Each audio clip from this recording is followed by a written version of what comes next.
Good eye, everybody. This here's Nate at supergeekfit.com with 17, I can't even do it with my hands, 17 exercise myths that I'm getting ready to blast holes in. Ready, set, go. Exercise myth number 1, unused muscle tissue turns into fat. That isn't true. While unused muscle tissue can become a little bit saggy and less voluminous, and then of course, if you're not taking care of yourself, you can gain fat, which then covers over that muscle tissue, so it kind of looks like the muscle tissues turn into fat. It's just not true. Muscle tissue is made out of muscle cells, and fat tissue is made out of fat cells, just like bone is made out of calcium matrix with bone cells in it. Blood is made out of blood cells. Nerves are made out of nerve cells. You have just as much chance of turning muscle tissue into fat as you do turning nerve tissue into fat. So it just doesn't work that way. Fitness myth number 2, morning workouts are better. That's not necessarily true. Actually, the best kind of workout is the workout that you're going to do. If you're not going to do the workout, then it's a lousy workout. Truth time, this kid right here is never going to work out in the morning. I absolutely hate it, and I'm just not going to do it. Getting up in the morning, for me, is more for meditation and focusing and, getting my hydration right, getting my coffee in, that sort of thing. I'm not going to do a workout in the morning. You ask me to do it, I'm going to be a grump about it. But I'll definitely work out in the middle of the day, and I'll work out in the evening. So the only reason why a morning workout would possibly be better is because you're in a kind of a fasted state. So if you're desperately trying to burn calories and lose weight, no matter what the cost, even if it's at the cost of muscle tissue, then yeah, maybe a fasted morning workout could be a good option. But morning workouts are no better than any other kind of workouts. Really, it's all about the workout that you're going to do, not the workout that you'll avoid like the plague, which is what I'm going to do with a morning workout. Exercise myth number 3, stretching before a workout prevents injury. It doesn't. What prevents injury is having a lean and balanced physique that is made to do a whole bunch of different stuff, not a really tight and overtrained physique in certain ways.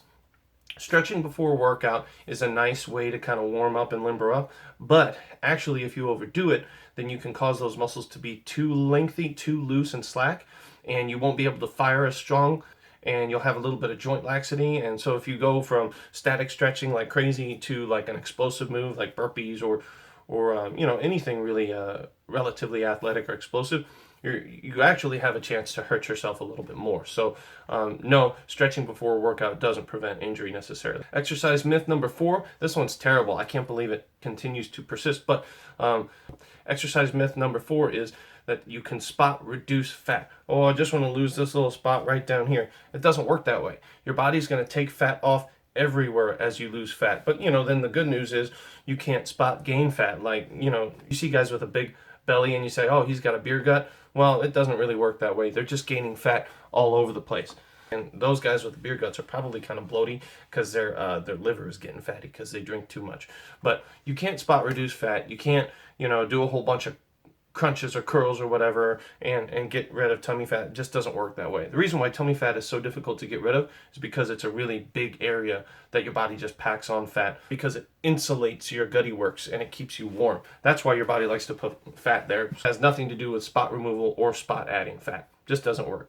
Fitness myth number 5 is that cardio burns fat. Nope, it doesn't. Cardio can actually burn muscle, and I'll kind of tell you why. So what cardio burns is calories. Once you get to that state where your body is hungry for more energy and it's depleted all the glycogen, which is sugar stores in your muscles, it starts burning into the calories that you've eaten throughout the day. And while cardio can be helpful, there's no way that you can outrun a bad diet. If you've got a terrible diet, burning calories with cardio isn't going to overcome that unless you just do a tremendously crazy amount of cardio. Really, getting in a caloric deficit is really going to happen in the kitchen.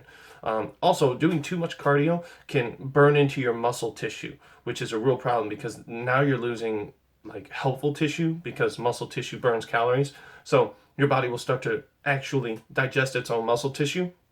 And then that ruins your bone density and it ruins your strength and it gives you joint laxity, which is why a lot of people that only do cardio, that only do running, look real spindly and thin, and they're prone to injury because their bodies are literally eating themselves because they're doing way more cardio than a human person actually should. So number 5, cardio burns fat. Doesn't really work that way. Fitness myth number 6, muscle weighs more than fat. That isn't exactly accurate. Muscle is more dense than fat, so if you have a gallon of muscle tissue and a gallon of fat, then the gallon of muscle tissue is going to weigh more than the fat. But a pound is a pound. So If you put on a pound of muscle tissue, it's still a pound, right? If you put on a pound of fat, it's still a pound of fat, right? Muscle is more dense than fat because it has more water in it, but not heavier necessarily. That's a common misconception. Now, this moves right into fitness myth number 7, that the scale measures progress. The scale isn't really a good way to measure progress. I mean, if you're just trying to lose weight, okay, fine. Then we can look at the scale a little bit. But if you're actually building for fitness and for health and trying to get your physique to where you want it to be, you're going to actually put on weight, because by adding muscle, it's going to make you heavier. However, adding muscle is going to make you look better and look leaner. Plus, muscle actually burns calories just sitting still. Fat doesn't do that. Fat is an excellent storage mechanism. Muscle will burn calories. So me being more muscular now than I was 6 months ago, just sitting here doing this video is burning more calories than it did 6 months ago when I was a little bit less muscular, right? So it's actually a long-term sustainable change. When you put on some weight in muscle tone, then you're going to actually burn more calories just sitting still, which is really a pretty sweet superpower if you ask me.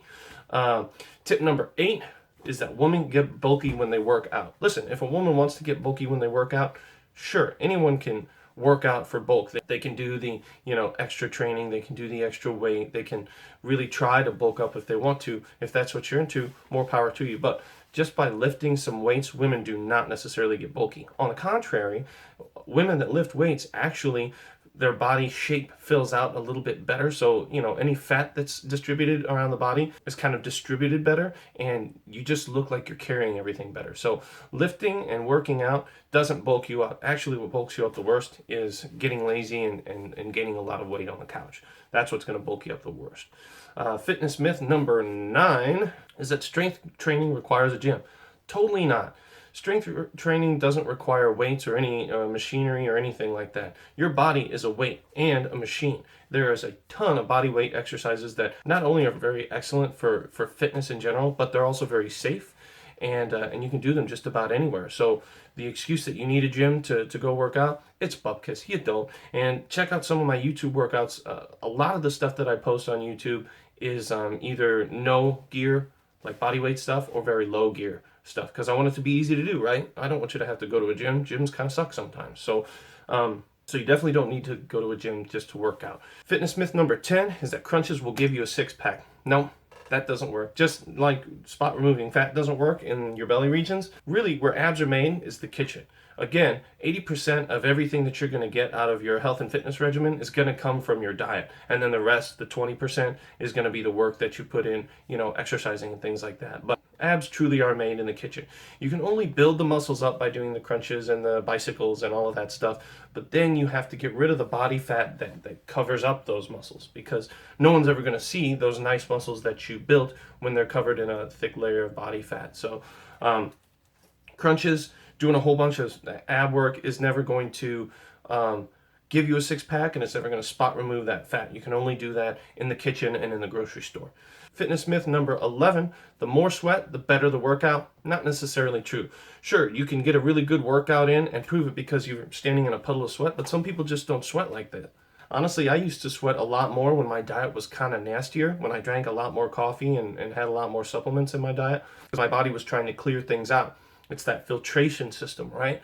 So sometimes people sweat really heavily just because they sweat heavy and their mom sweats heavy, and everyone in their family has, a robust sweat response. Some people sweat more because they've got a lot of stuff to clear out.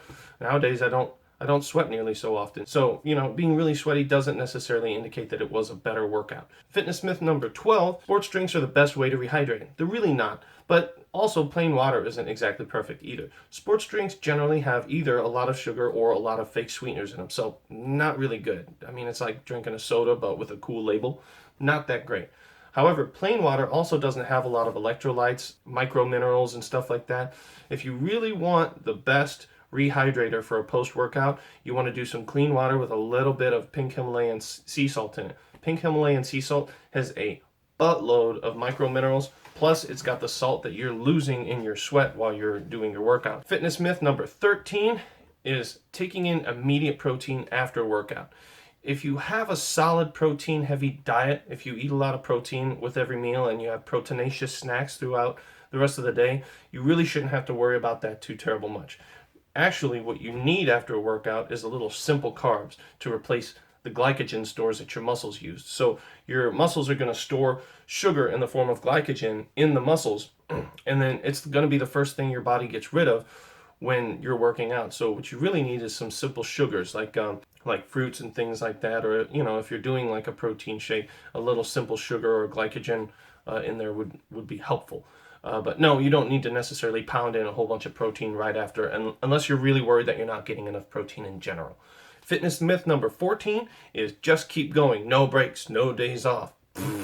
That doesn't really work. That's not really necessary. In fact, your muscle tissue is traumatized or slightly damaged when you do a workout, so your body is going to need a little bit of time to heal afterwards. So really, you're going to need to take regular breaks. You need plenty of restorative sleep, and even taking a whole week off working out when you've been working out for months and months and months and months on end can be very helpful. But no days off is no bueno. Fitness myth number 15 is no pain, no gain. Actually, if your workouts are hurting you and that soreness lasts for more than 72 hours, you could be overtraining or you could be under-resting. Pain and soreness is actually an indicator of broken down muscle tissue. So if you do have broken down muscle tissue, you need to rest it, just like I mentioned before, so that you can actually rebuild muscle. Otherwise, you're just going to keep tearing the same muscles and you're going to get tight and sore, and then you're going to be prone to injury. Fitness myth number 16, you're going to see great results in a month. Not really. You're going to see some results in a month, but most of the results you'll see in your first month or so of working out is because the nerves are rewiring to the muscles.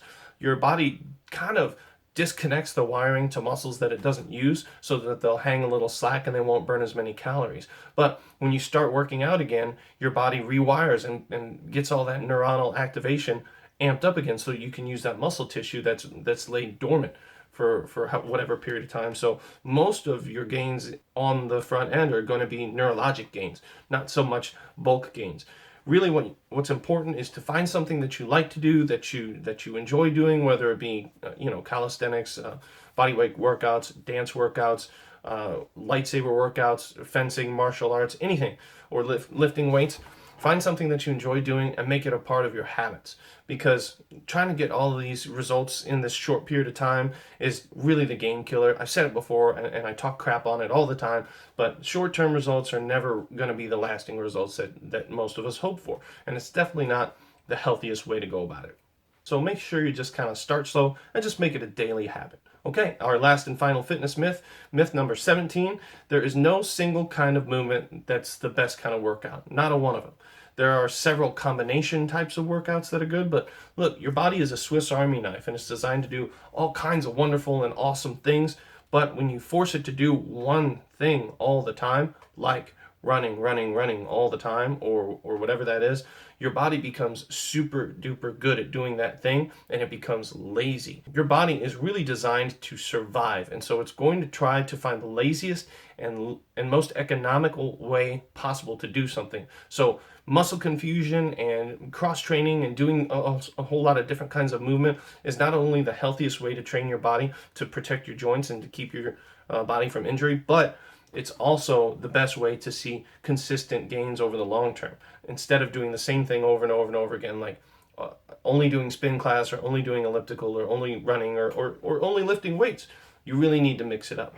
And I think you'll have a lot more fun too. So that was 17 fitness myths. I hope you learned something.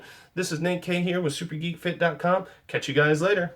Thanks for watching, Super Geeks. Don't forget to like and subscribe down below. And if you have anything to add, comment down at the bottom. If you have questions you need answered, go ahead and leave a comment. Or you can hit us up at fit@supergeekfit.com. Unleash the geek. Catch ya later.